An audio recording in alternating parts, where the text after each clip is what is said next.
Hello, am I audible now? Yes, sir. Yes, Yeah, sir. Let us start with our discussion on shell programming, where today we will discuss about some advanced shell programming, some additional features, what a shell program can do, etc. Okay. Before that, we need to have one clarity about a process, the term called process.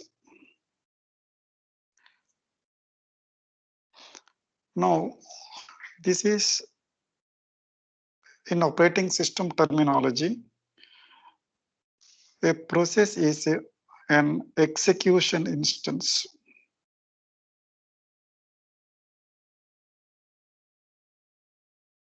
of a program. That means that you have a program, you have written a program, assume that you have written a program and compiled it. Now you want to execute it, maybe a C program or whatever it may be.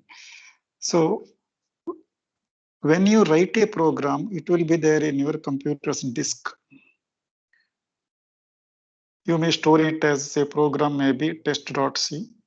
It is stored. You may edit it using a text editor. After that, you may store it in a hard disk. Then after that, you may compile it. And one object code may be created, or else the so-called executable, or one object code is created by giving suitable command. Then when we say, so then the next step is executing the program. So some of the terminals will provide its own facilities about how to execute a program, etc. Now, what happens when you say the so-called execution? In the shell command, you may type ./test, or by default, you may use ./a.out, whatever it may be. So if the object code is in the name of test, you have to say ./test in the command line. Then we say that the program is being executed, or in other words, in a way, in a non-technical term, sometimes we may say that the program is running. Now, what happens when the program is running or when the program is under execution? Pure technical terminology. What is going to happen? This you need to analyze it very carefully. It's a very interesting phenomena. Your computer source code is in the object in the hard disk, and the so-called object code is also in the hard disk, stored in a magnetic device. But when you say execution, when you go for execution, program is transferred from hard disk to the computer's RAM, or the random access memory, or the so-called primary memory. So one and same, primary memory. This program is transferred to primary memory. Actually, to do so, internally operating system uses a small piece of software called loader. Loader loads the program from the computer's disk to the primary memory and to that object code. This object code is loaded. After the compilation, what is the output? That is executable, not the source code. Object code is loaded to the primary memory with the help of a program called a loader. And after that, some adjustment need to be performed in the object code, because in the primary memory, you may have several GBs of memory. Say, for example, some 8 GBs of RAM. Out of that, some memory may be executed or occupied by operating system. You are going to execute, and there may be some other program also. Depending on the availability of the memory, your object code may be placed in a location. This is not a constant location. It will start from location X. X in my computer may be different from in your computer. Tomorrow it may be another value. Now this object code will be loaded to one free memory location in the primary memory, because an object code may be loaded into any point in the vacant memory. some adjustment need to be performed onto the object code. This is performed by another piece of software called linker. So object codes and the loader and linker is used to load the object code to the primary memory.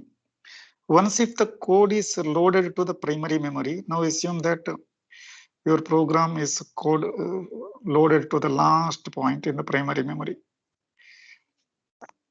here. So now, once after loading into the primary memory, the object code is nothing but a set of program instructions in the machine code. Only operating system will understand these machine codes. Okay. You cannot read it as a C program or C++ program. It is in a machine understandable format. It will contain several set of instructions to the computer, or these instructions are taken one by one by the operating system and the task is performed. This instance of a program, which is under execution instance of a program, is called process. Okay, now remember about the technical term called process in the operating system. So the operating system will be loaded to any particular point, and now it is under execution. Now also remember that in any computer, if you want to perform any task, source code should be, the object code should be there in the primary memory. This is a condition. This condition is also called stored program concept.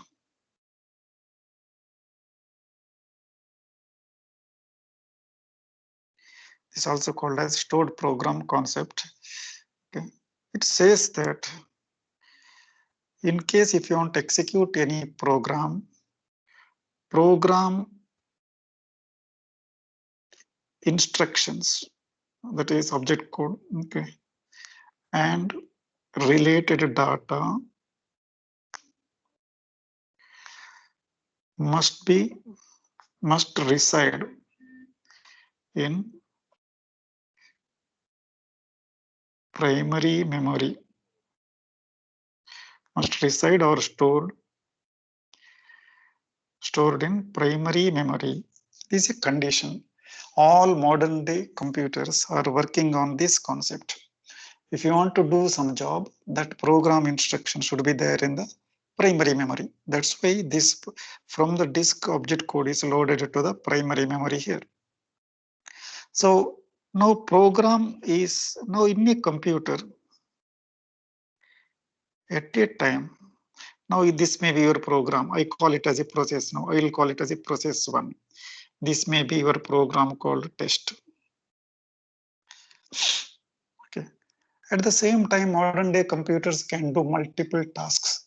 When you are working with this program in a command terminal, say for example, your office software may be open,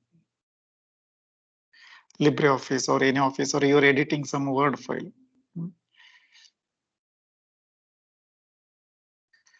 Office file. You may keep it open. At the same time, you may open one more program, say for example, a MP3 multimedia player.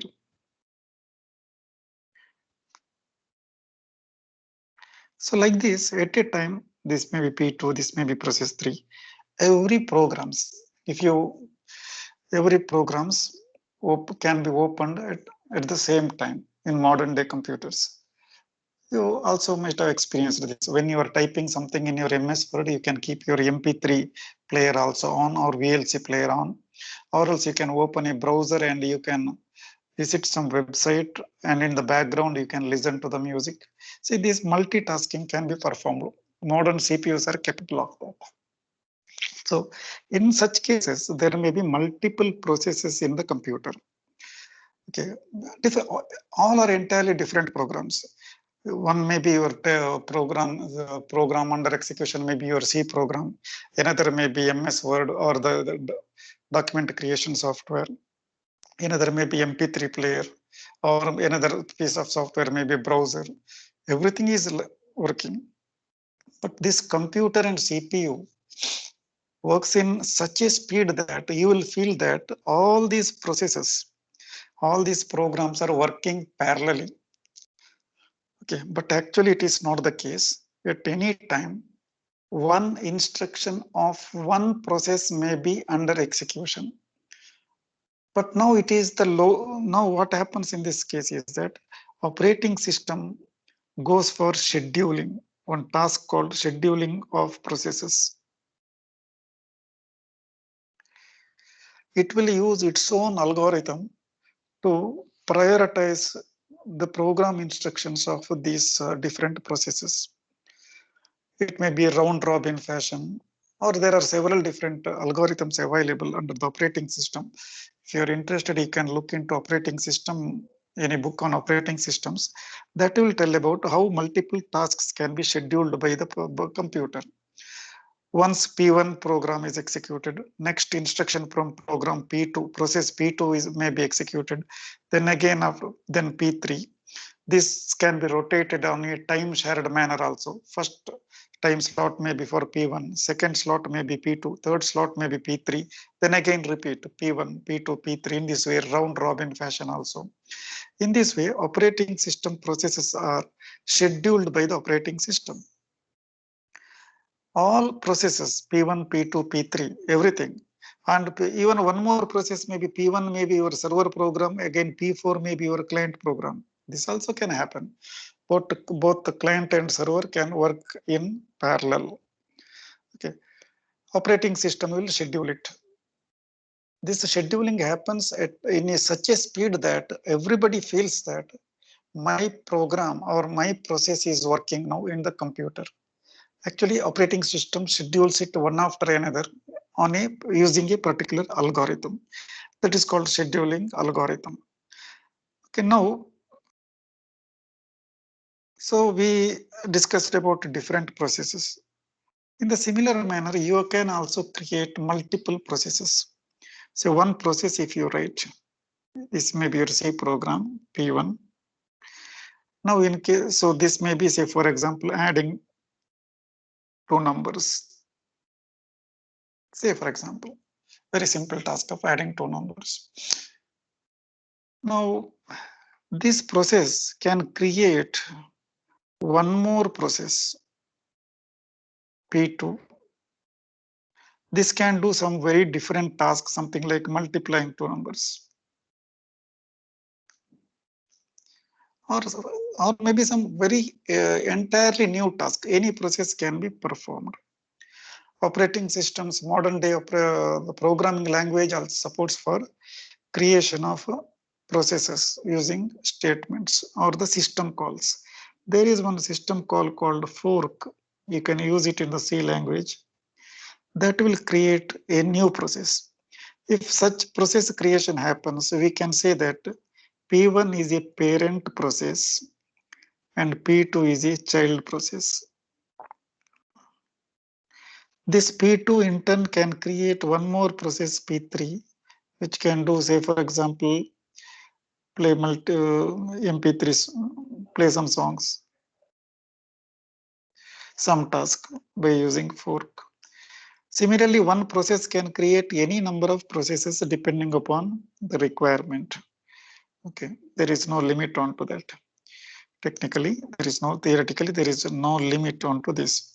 So in this way, if you create multiple processes in the computer, all these processes, P1, P2, P3, P4, etc., is scheduled by the operating system on it by using its algorithm. It is up to the operating system. Only you can create the different processes, but it is up to the operating system on which process will execute and in which order. These things will be decided. These things will be decided later. These things will be decided later by the operating systems. Okay. Now, so this is about parent child process relationships. Okay. The original process, you can call it a parent that can create then another process. This may be parent. This is can be called as a child process. Okay, and this can be managed by the programs also. Okay, just keep this point in mind while discussing about some other features of operating system. We'll come to this again. Okay. Now coming back to the shell programs.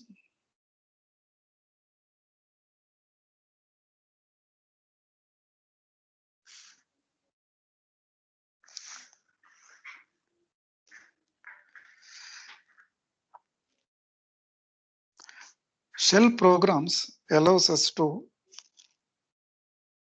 group together different commands. Okay. Now, what do you mean? How to group together? Shell uses two types of operators to group commands. You must understand clearly the consequence of using one group in preference to other. Say, for example, one of the technique of grouping together the command is using brackets. Okay. So now if you enclose these statements enclosed within this parenthesis are executed in a subshell. Now what is subshell? That we'll discuss it now. So it will create a separate child shell program. It will be working under that. In case if you enclose the set of commands or a group of commands with the flower bracket,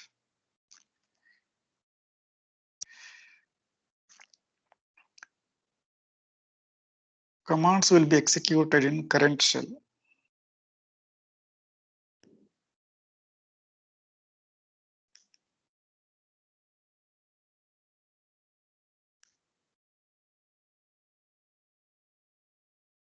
In current shell.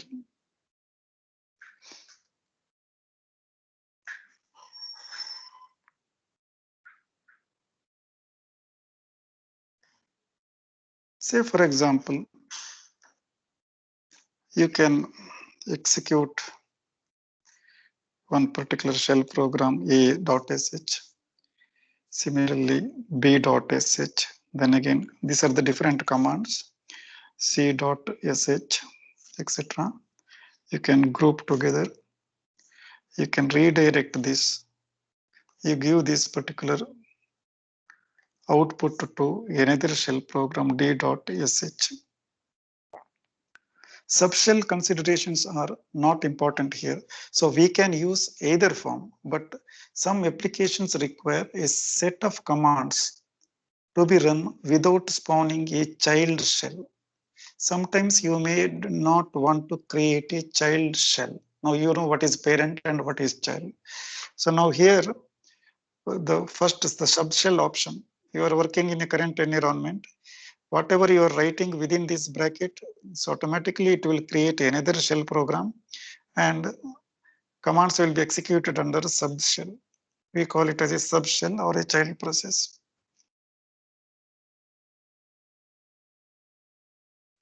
Now say for example, if you type in, unfortunately today I cannot show you my desktop due to connectivity issues. So if possible, I will demonstrate it once again in the next class briefly. Now what happens here? Now the moment whenever you execute a shell command, if this is your shell prompt, so pwd present working directory. So output will be something like this. In your home folder, you may have, or I may have one user account called Manmohan. My present working directory may be this.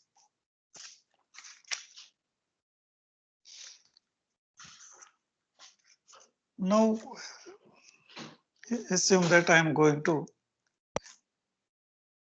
execute one command cd change directory. I am inside my folder called Manmohan now. If I say change directory, say documents, and if I say, then again within that if I say pwd, what will be the output? Can you make a guess, somebody? Okay, now PWD. I entered PWD.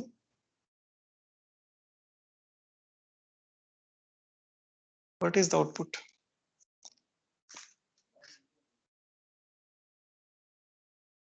So if you have some Linux machine, somebody, you can try this and tell me the output. Anybody? Initially find out what is your present working directory. After that, write a bracket, write CD and one more folder name, CD documents or CD downloads, whatever it may be. Then a semicolon, PWD, close the bracket. What is the output? Anybody with the Linux PC in front of you right now?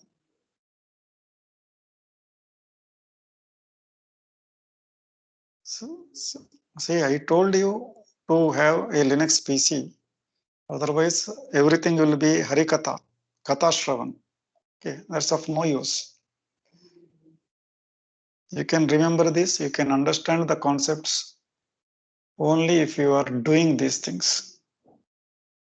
Sir, it Anybody? was slash home, then username, and then slash documents.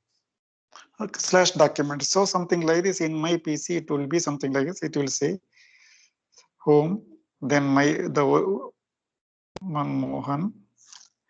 And because I already changed see, look into the first command here, CD documents. Okay, because of this, I will go to my present working directory will be documents. This will be and when it will change the path to directly to the document. After that, pwd command is executed.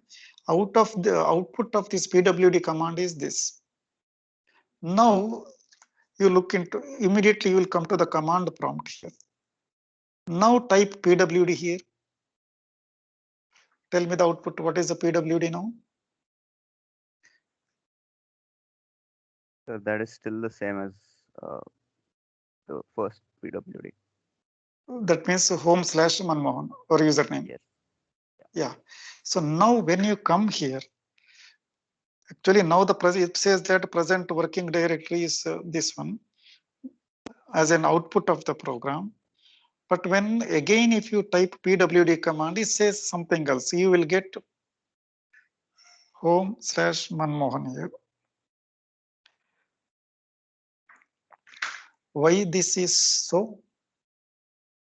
Once it says that you are inside the document, and after that you say that you are still under home/Manmohan. That means this CD don't have any effect. Change directory not happened. What is the reason? So this is what I said. While executing this, whenever you use this kind of bracket, a subshell is created. Subshell created, and within the subshell, these commands are worked. So what happens in this case? I will write a diagram now. The first process, your shell program, you opened it. That is your parent shell. Its home directory or the pwd is equal to home/Manmohan for this. This is the process P1. And now, after that, you executed a group command. You group together a command with the bracket command. So this particular bracket creates a subshell. In C program, we are using fork command. Here, this brackets creates it. So the moment you write a bracket, you write this particular command, this P1 creates another shell, child shell, P2. Child shell is created. Within this shell, now P1 is separate, P2 is separate. Remember that. It will be there in separate memory location, separate address space. So now in child shell, you are executing CD document. And after that, next command is pwd. That's why you're getting /home/Manmohan/document under this folder. So within the subshell, you are under /home/Manmohan/documents. Now look into the ending bracket here. The moment you end the bracket subshell, you are calling PWD. When you say PWD, you are calling it inside the shell child program. After that, you are closing the bracket. When you close the bracket, you are going back to the parent process. So now you are here in the parent process. So what is the PWD of the home? You are still at home/Manmohan. Now the moment you go back to P1, if you try here PWD, you are going to get once again home/Manmohan. This is the reason for this kind of output. Any doubt? Any doubt on this? Sir, is there any way to return to that child process that we created, the child shell? So yeah, so because in a shell program, once again you can execute one more command. It will create another child. You don't have the same provision here to return to the same shell back once again. Okay. You cannot go in because the moment you write a bracket, if you open a bracket, it creates a child process. Now, once again, if you execute a bracket or open the bracket, it will create a new child process, P3. And you can work something there. If you want to do some work separately in the child process, so you have to include it everything in the one opening bracket and one closing bracket. Any task if you want to perform, you include it. Then perform there, then go back to the parent process.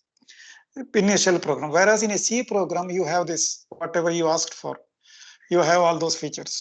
Okay, then the moment when you go for the so-called Linux system programming, there you can do all these tasks. In advanced C program also supports this particular this kind of facility. Now the same, the another program, flower bracket also we said how it works. Say for example, if you're using your present working directory is say for example /home/Manmohan. Then if you write a command something like this with the flower bracket, now remember flower bracket. Now if you say cd documents, then if you say cd pwd, then close the bracket. Now with the flower bracket, you are not going to switch to another process. You will be there in the main shell. You will remain in the main shell or in the current shell only. That's why I said this meant for subshell, flower bracket for current shell. So your path, you will get the same output. So the path is changed here itself. The flower bracket same within the flower bracket indicates that you are going to remain in the same shell. You are going to change your path. So the output will be /home/Manmohan/documents.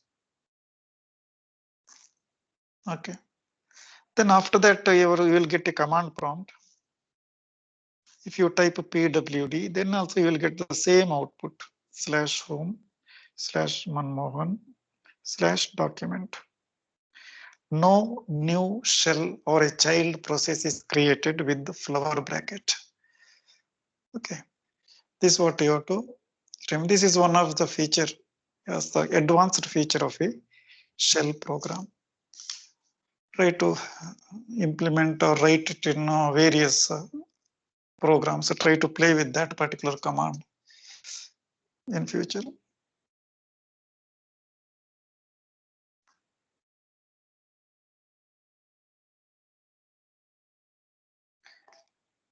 And also remember that we need to precede the closing bracket with the semicolon. That's very important. So here, whatever I typed here, look into this particular command. This semicolon is very important. CD document, semicolon, PWD, then semicolon, then close the bracket. Here in this line, you have to semicolon. need to precede the closing the brace with a semicolon if both flower brackets open and close appear in the same line.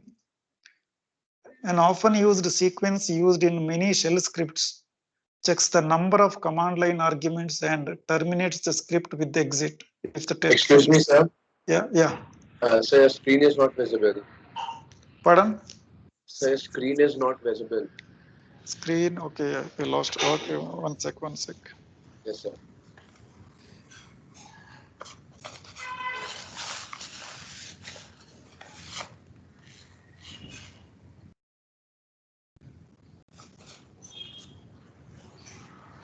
Yeah. Can you see this now? Is it visible now?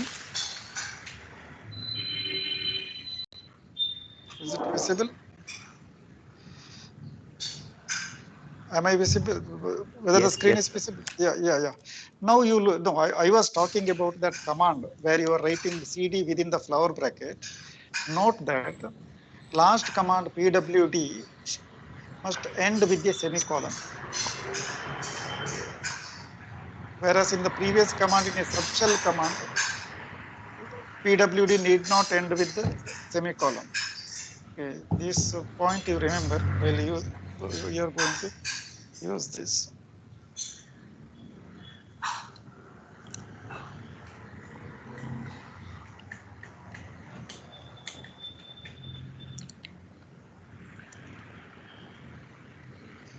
Yeah, then next command, whatever we are discussing is about the so-called export command.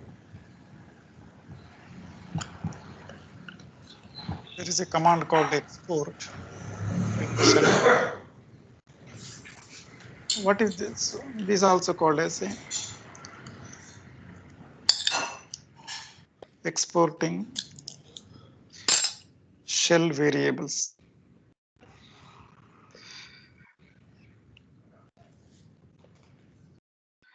Exporting shell variables. Here, say for example, one particular command, if you write to execute one shell program, say for example, something like var.sh,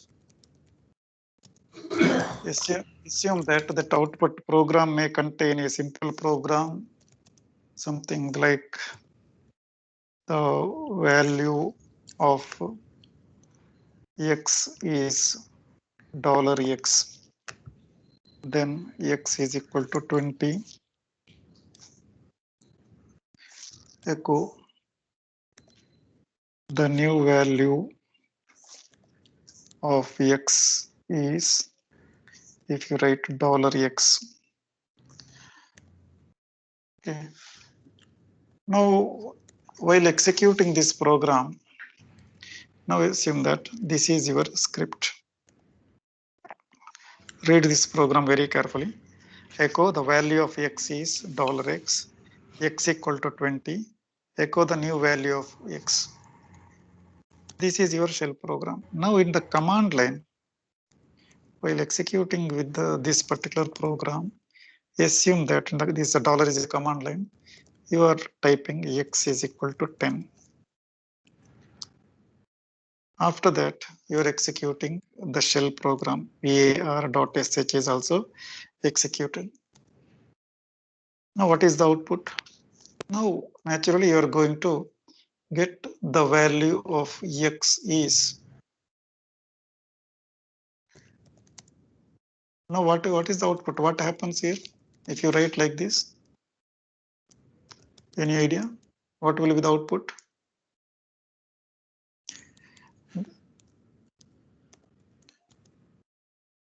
If you execute one shell program, var.sh,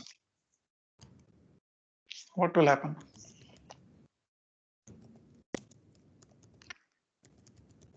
Remember that the output will be, because the echo, what is the echo statement? The value of x is, you will get the value of x is, but here you will find that x is not visible, x is not printed here.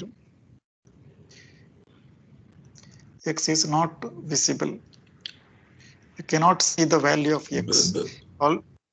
Already you created X equal to 10, and after that if you execute a shell program, execution of a shell program creates a separate child process. It's very important, remember that.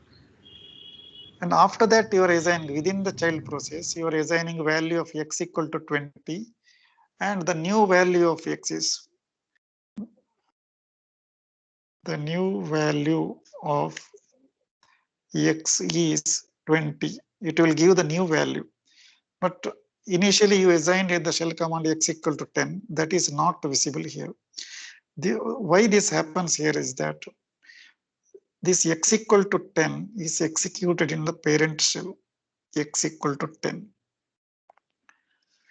After that, you are executing a separate program, separate shell program, var.sh. This creates a separate shell. Remember, this also creates a separate shell. This is because var.sh is executed. So your program or the execution is shifted to the P2. Whatever you assigned X equal to 10 is not relevant here in the P2. That is there in the P1, separate address space. It is the separate address space. That is the problem. So you cannot see the value of X here. So your shell program is executed in P2. That's why echo, the value of X is, it says that no output. But within the shell program, then you are assigning X equal to 20 here in the shell program. Again, you are printing the value of $X. So now it will say that the new value of X is 20. This is the reason. This is the parent process, child process, the parent-child relationship. Whatever the values you are assigning in the parent process is irrelevant in a shell, in a subshell. That's why the first line of that shell program, echo the value of X is $X is not, it will not give any output. So having said that, in case if you want to send this value of X equal to 10, if you want to say, send this value of X also to the variable, to the subshell, is there any way? That's what we have to think. Instead of say getting no output for the X value initially, how we can send this variable also to the P2. So that is done using export command. Export command does it. So in a shell program, if you say X equal to 10, this is one command. Then if you say the next command, if you say export X, this value of X equal to 10 will be exported to child program, or also new process, which will be created by executing the shell. So now after writing export X, you then execute your shell program, var.sh, execute it. Okay. Now the output of the shell program will be the value of X is 10. Then after that you are going to assign in the shell program X equal to 20 here. So that will work. So the new value of X is 20. You will get this output. Even after that command, again if you say echo $X, that also will give you output 10. That gives the value 10 here. Why it is not 20? Because when the shell is terminated, you are going back to the program, to the parent process back. Shell program is terminated here.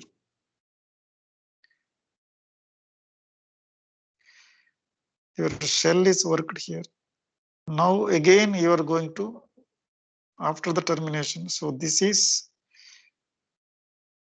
in P2, but here again you are coming back to P1. Here you are in P1, here you are in P1. The moment you complete the shell program execution, you will be back to P1 again. There again, the old value of x prevails. Yes, any doubt on this or any confusion?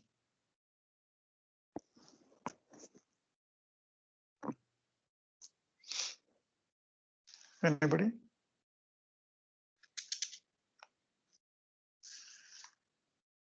Any doubts?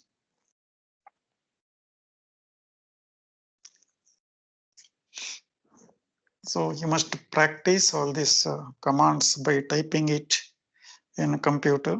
That's very important. Otherwise, you may not able to write your assignment and in some exam also.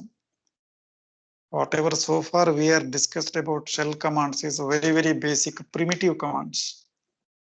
Practical commands comes here. Practical usage comes here in such cases.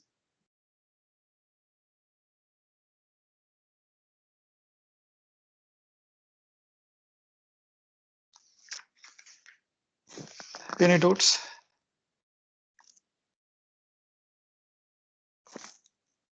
Okay. No, sir. Yeah.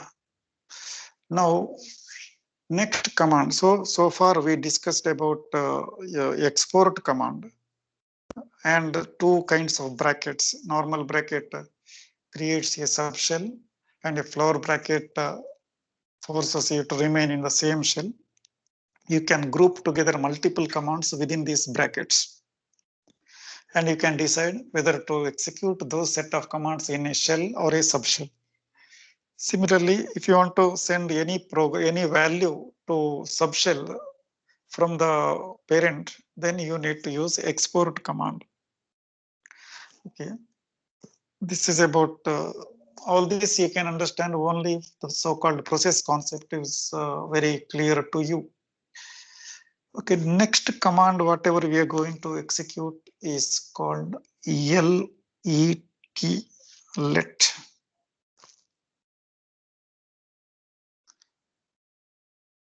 Okay. Now revisit this let command. Somewhere in the discussion we used this.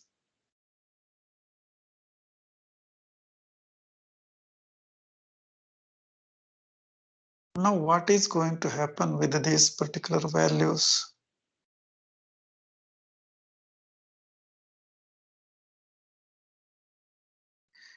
Now say for example, if you write let sum is equal to 5 plus 6,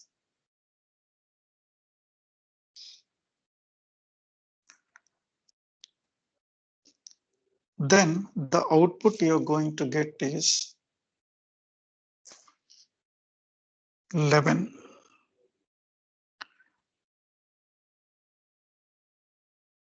Here, note that while writing this expression,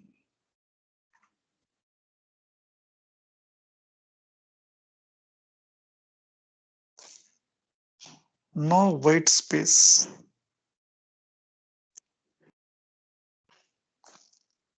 After variable.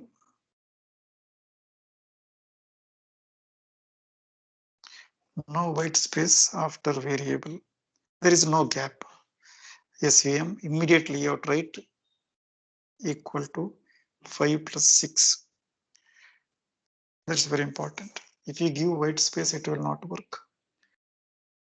In case if you want to give a better readability to your command, if you don't want to look it clumsy, then you have to write it in this way. Sum is equal to, then within the quotes you can write 5, then write plus 6, then enclose it. If you use the white space for imparting better readability, then code the expression. In either case, sum is assigned the result of the expression. The moment you type, say for example, echo $sum. So you have to say echo $sum here to get the output. Directly it will not come. Then you have to say echo dollar sum. You will get output 11. Okay, this is what one of the important point you have to remember. Don't give white space without double quotes. White space is very, very important when you are using it. So this allows you to do some primitive computations.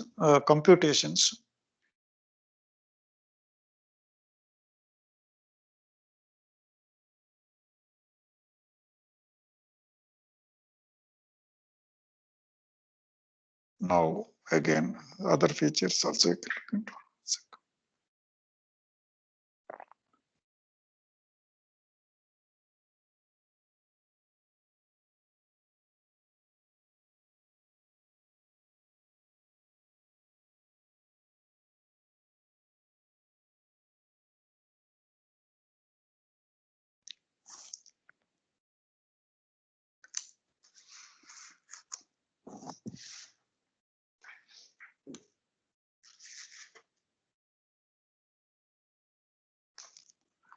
So you can go on deciding about variables also.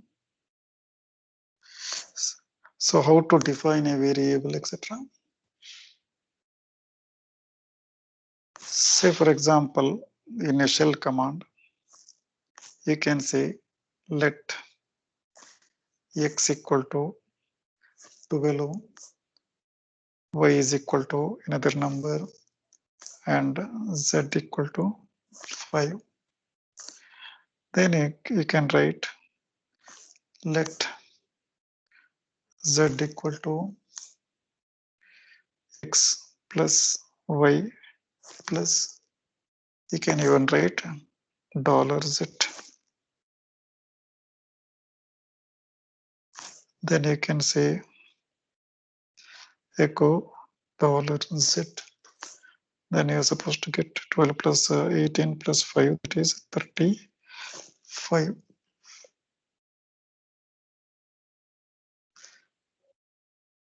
And also note that let permits you to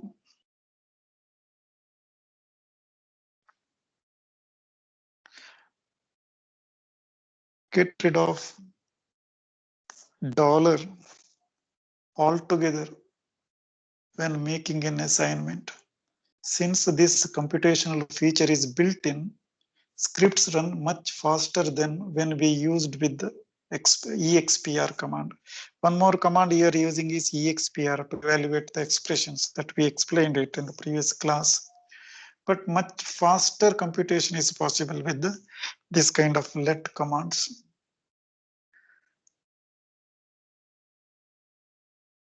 And even you can go for something like this. Say you can say x equal to 22, y is equal to 28, z is equal to 5. Then you can go on writing like this. Z is equal to dollar. Then you can write a bracket. Then you can write x plus y plus z. Then you will get, if you write echo $z, then 22, 28 plus 5, that is equal to, you will get a 55 as the output. This is also possible. Still, then again, you can continue something like this. New value of z is equal to dollar old value of z plus 1. Then if you say echo $z, you will get 56 as the output. This is also possible. So here white space is not important.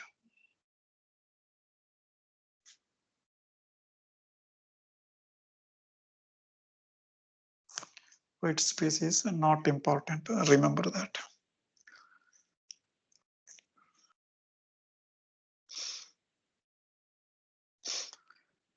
Now, This is about mathematical expressions using let.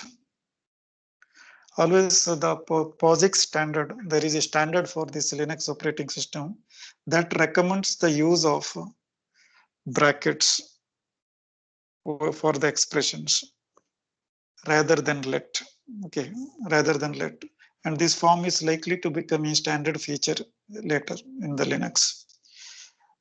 So you need not use let here. You can also notice that there is no let command.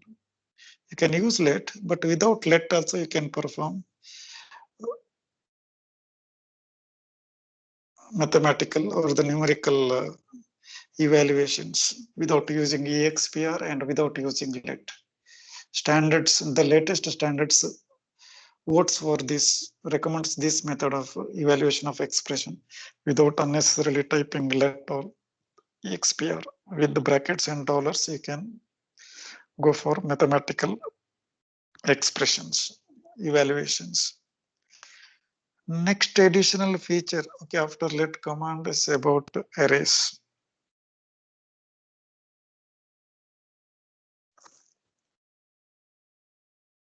How arrays are supported in Linux? Now, first of all, what is an array? Almost those who are familiar with the C programs. Array, we call it as a collection of similar data elements. Say, for example, with respect to C, if I want to introduce you once again, revisit array, many times we need to work with the similar type of data. When I say similar type of data, say assume that in a class there are 20 students.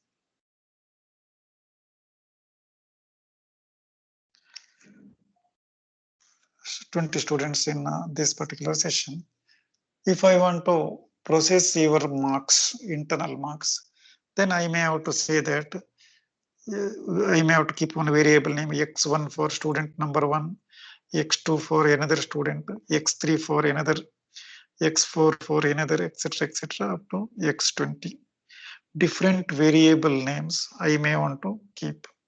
If I want to store a value, your mark, roll number 1's mark, then I may say x1 equal to 35, x2 is equal to 85.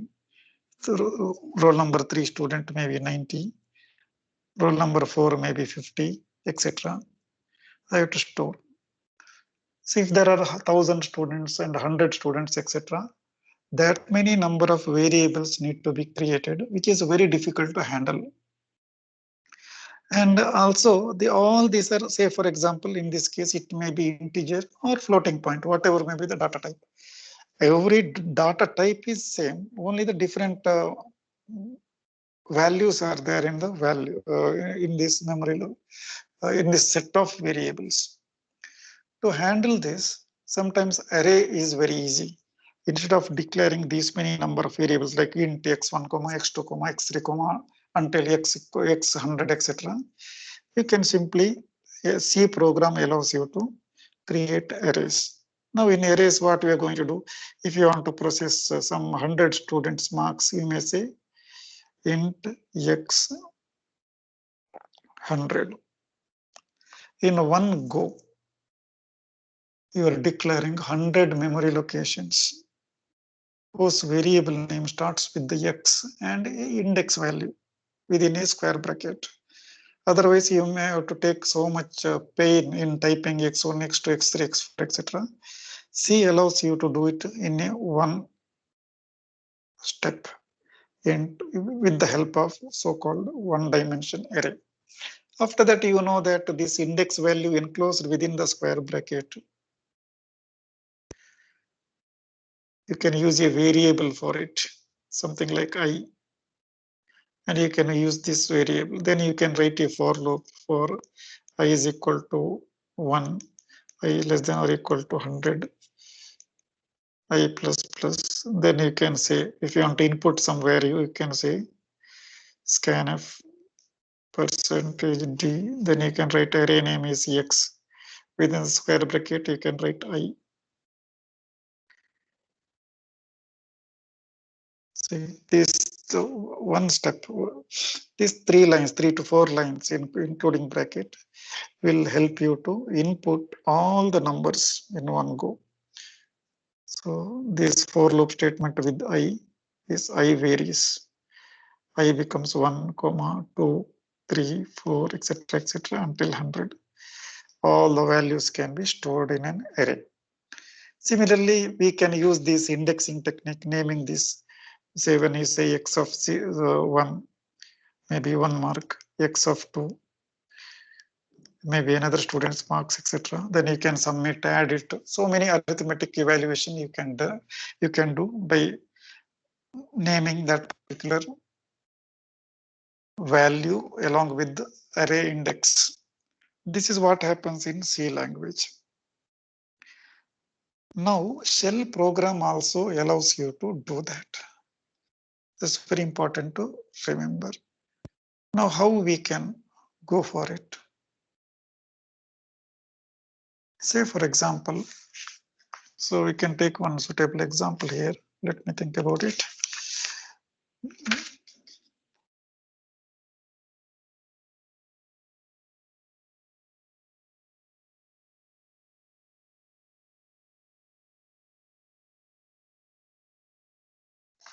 Either you can write a very similar program, for loop statement in a shell program also. You can enter those values.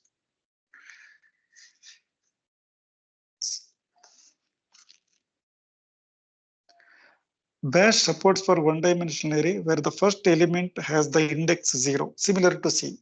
First element in the indexing is always starts from 0. If you say x of 100, actually indexing starts with x of 0, x of 1, x of 2 until x of 99. Total 100 memory locations. Indexing starts with 0. That is very important to remember. Indexing starts with 0. Similar to C. In C also indexing starts with 0.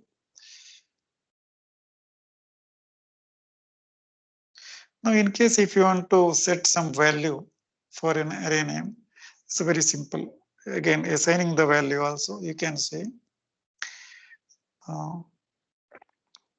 x of 1 is equal to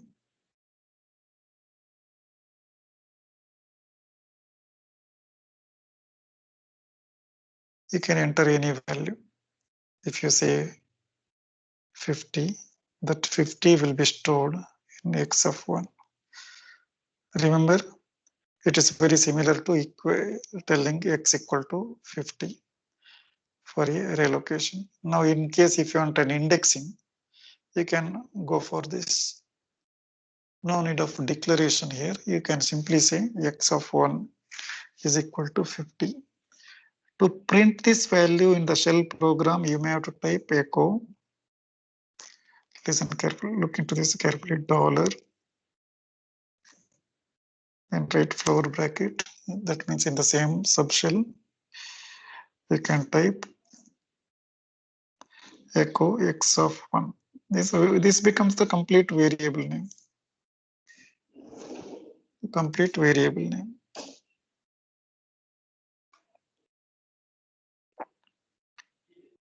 Bracket. This entire x of 1 becomes a variable name.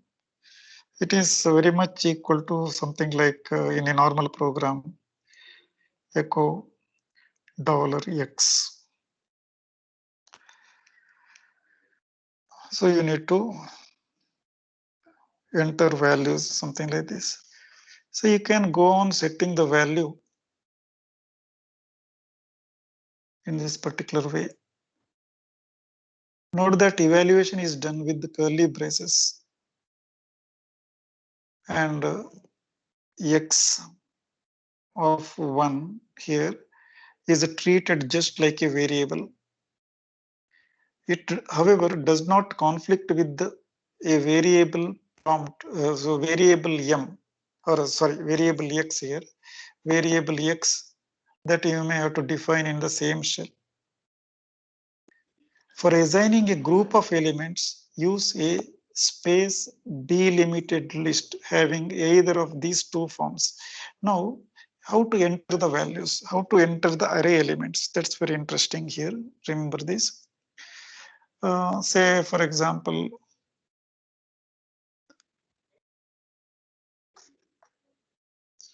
you can say one array x is equal to, you can write 0, 31, 29, 31, 30, 31. If you do like this, you can enter the values in this way.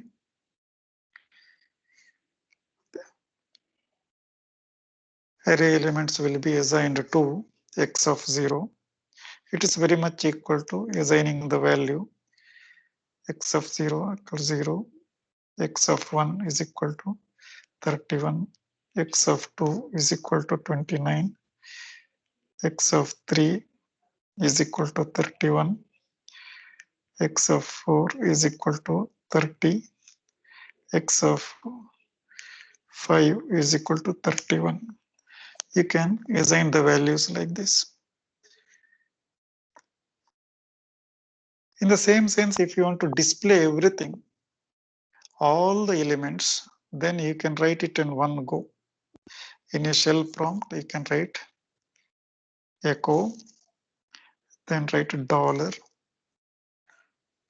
Look into the syntax. Variable name is x. X is an array for us now. X. Within the square bracket, you write at, close the bracket, and close the flower bracket also. Then immediately you are going to get output 0, 31, 29, 31, 30, 31. All the elements are displayed. Okay. So this is very important. So display all the elements. All array elements. Similarly, there is one more command here. You remember it. Echo. If you write echo, then you write $. Then if you write a hash, then if you write array name x, then square bracket at, close it. Now this gives you length of the array.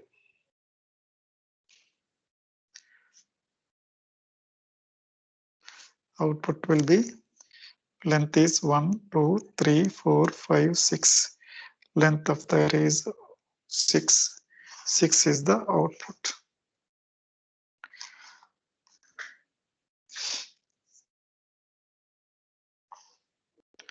So this about arrays. Now, Excuse me, sir. yeah, So what would happen instead of at for this command where we get the length? Instead of at, we put a number, say 1, or the index of the array. where? In this command, dollar echo dollar square brackets hash x. No, here the what I explained here is that, so first of all, how to assign array elements. Okay, this is about that one.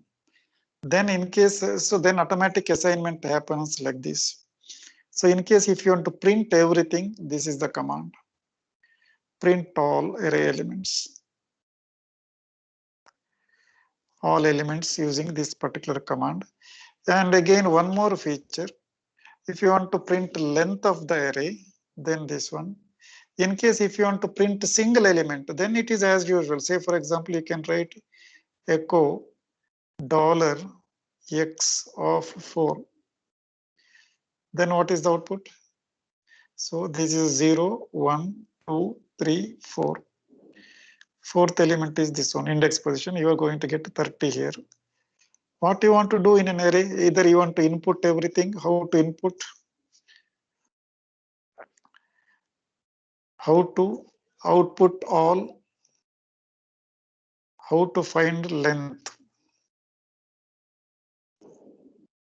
of the array, total elements in the array. Similarly, how to print or how to get individual values, individual elements. This is this sufficient information required to process or work with arrays. The rest of the things, once if you know the basics of one dimension array, then you can code many programs, different shell programs. Now onwards, I can tell you to write a program to add 10 numbers stored in an array and display the sum, or find average of numbers stored in one array. You have to add it and then you have to get how many number of elements are there, divide it by it. You will get average like this. The rest of the commands, rest of the permutation combination, what happens if you interchange dollar and hash and at brackets, etc., that you experiment. And remember, all these commands with respect to array, whatever I have explained just now, it works with the bash. And it works with another shell program called corn. It may not work with the C shell and KSH, etc. So this will be the minor variations. Some facilities may be available in one kind of shell and may not be available in another shell. As far as our discussions are concerned, we will take bash as a reference. Okay, bash shell as a reference. Like this, you can try to write various programs also. So with this introduction into the array, okay, today we are discussed about export command, let commands, flower bracket and the normal brackets. Then we also discussed about parent-child relationship, shell and subshells. What happens when you write a bracket, normal bracket, how we can start with the subshell. What happens when something changes in a subshell and when again we return to the main shell, again what happens to the values, etc. This you experiment it, you play with your shell program and try to come out with the proper understanding of the concepts. And for all these things, whatever we discussed today, so you can always refer to that one textbook, that is Sumitaba Das, Unix Concepts and Applications, Sumitaba Das. There is a chapter number 21 in it that you can refer to for these particular discussions. Okay. So with this particular topic, I am going to end today's class. While coming to the next class, be thorough with these basic concepts.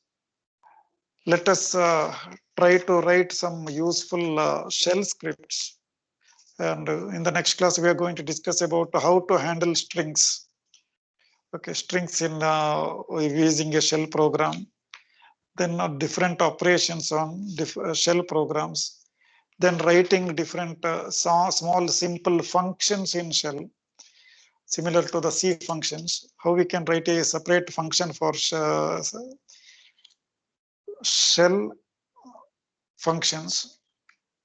Then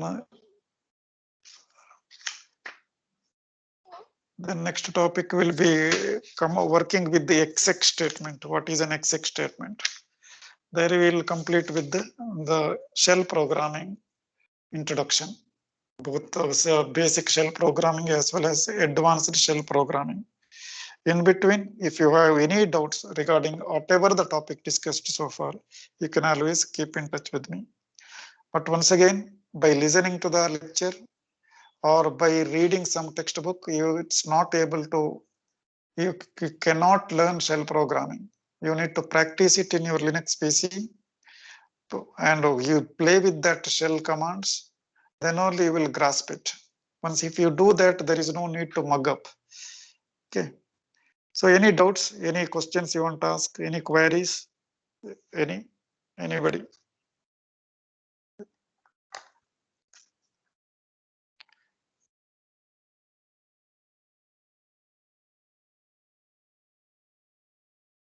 Any doubts or any discussions you want to do?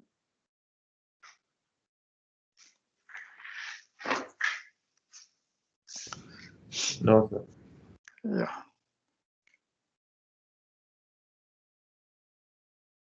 Yeah, somebody raised their hand. Yes, who is that? Any doubts? Switch on your microphone and you can speak.